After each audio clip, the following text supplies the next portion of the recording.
ថ្ងៃនេះចូលមើលឡានមួយគ្រឿងឡាននេះប្រភេទគេហៅ Senden brand របស់វា Dodge នេះ Charger ហើយឡាននេះឡាន brand វាល្បីដែរហើយតម្លៃឆ្នាំវាគឺ2022ឆ្នាំ2022ហើយមានម៉ាល់មានអីចឹងណាមានគីឡូមានលេខកូដ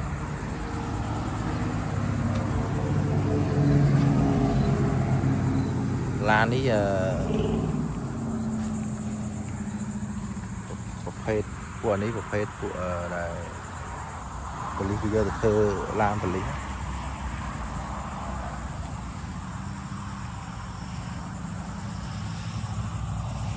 នេះបងប្អូនដែលយូរវ័យត្រូវចិត្តហ្នឹងនេះតម្លៃយើងអត់ដឹងទេតម្លៃបើខ្ញុំស្មានថាជាខ្ទង់20ក្រាស់ទៅ30ស្ដៅព្រោះដចនេះហើយនោះជីបនេះយកមកក្រុមហ៊ុន Honda ឡានលក់ឡានចឹងបងប្អូនរបស់អាមេរិកគេដាក់ឡានលក់យើងឈរមើលទៅយើងមកមើលទៅយើងត្រូវការចាំយើងប្រាក់គេហើយនេះប្រភេទពួកជីបប្រភេទត្រាក់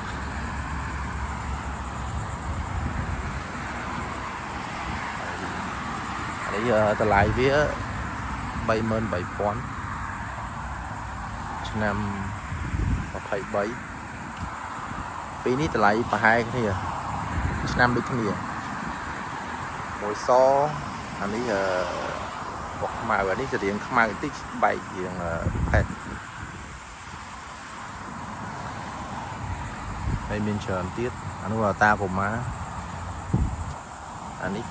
តាកូម៉ាឆ្នាំ22តាកូម៉ា22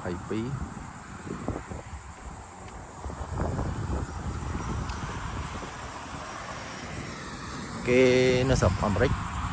គេដាក់ឡានលក់អញ្ចឹង company គេអញ្ចឹងគេដាក់លើផ្លូវអញ្ចឹងទៅហើយ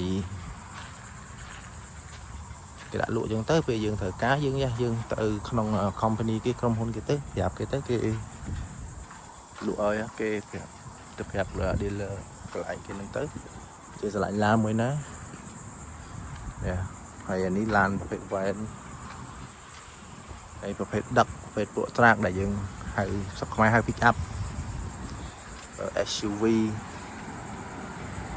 អូខេ